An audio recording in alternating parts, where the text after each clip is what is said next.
스쿼트 대원 여러분 안녕하세요.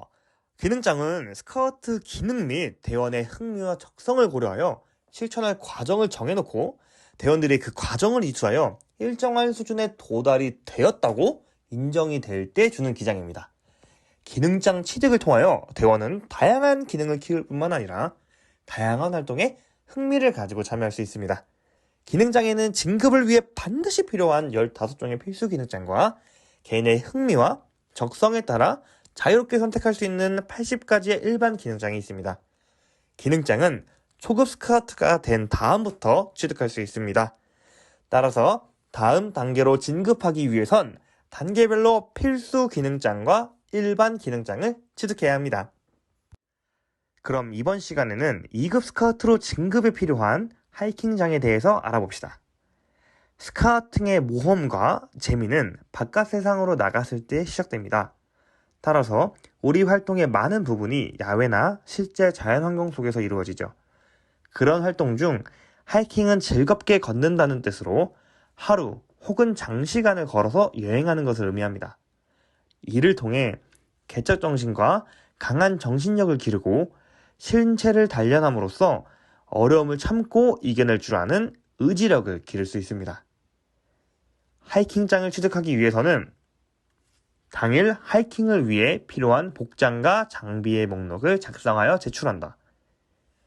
반이나 대회 하이킹에 참가하고 자세한 하이킹 보고서를 제출한다. 하이킹 때 발과 발톱의 보호 방법과 짐이 있을 때와 없을 때의 걷는 방법을 설명한다. 하이킹에서 길을 잃지 않는 요령과 길을 잃었을 때의 대처 방법을 설명한다.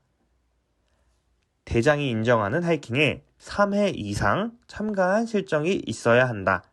라는 조건을 충족하여야 합니다. 지금 보고 계신 장비들은 하이킹에 필요한 장비 예시입니다. 계획되어 있는 하이킹의 난이도와 시간에 따라 장비는 변동이 필요하겠죠?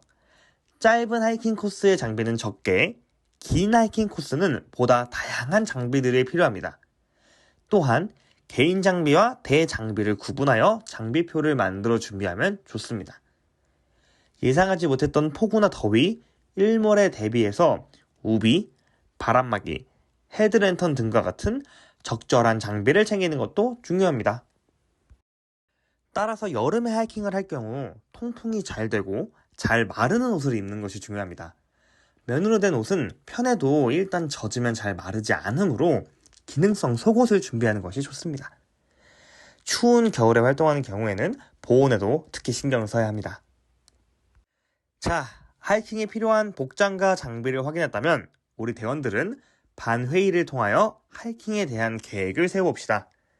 계획서는 6하 원칙에 따라 언제 떠나며 언제 돌아오는가, 어디로 가는가, 왜 하이킹을 떠나는가, 누구와 가는가, 어떻게 갈 것인가 를 맞추어 작성해야 하며 대장님께 반드시 보고해야 한다는 점 꼭꼭 기억해 주시기 바랍니다. 이제 하이킹을 할 때 발과 발톱을 보호하는 방법과 걷는 방식에 대해서 알아봅시다. 발을 보호하기 위하여 적절한 신발을 선택하는 것은 정말 중요합니다. 지형에 따라 돌이나 암석, 비포장 도로 등이 있을 수 있기 때문에 일상에서 신는 운동화나 발이 트인 샌들 등은 피로가 쉽게 오거나 발가락과 발톱에 손상이 많으니 피해 주시기 바랍니다. 배낭은 어깨와 허리에 맞고 짐의 무게중심을 맞추는 것이 중요합니다. 어깨끈을 과도하게 늘어뜨리면 무게중심이 맞지 않고 어깨에 무게가 쏠려 장시간 사용하기 어렵습니다.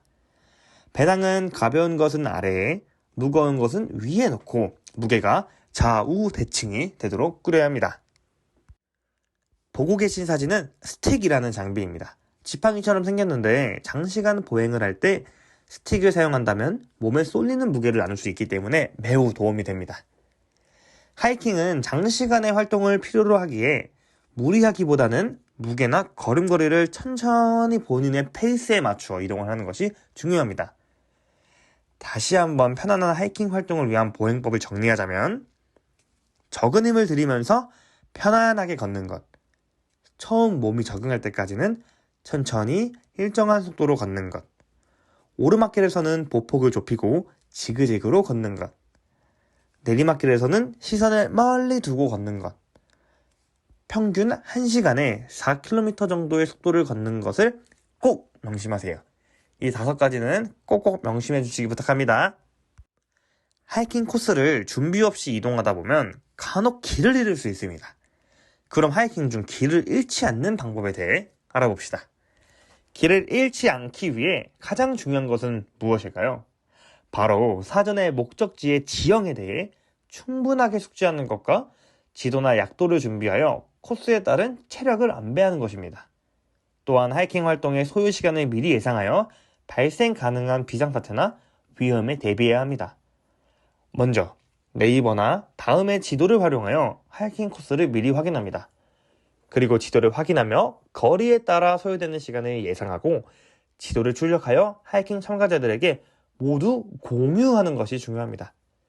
이때 지도나 안내도를 이용하여 사전에 하이킹할 곳의 지형과 환경을 숙지해야 합니다.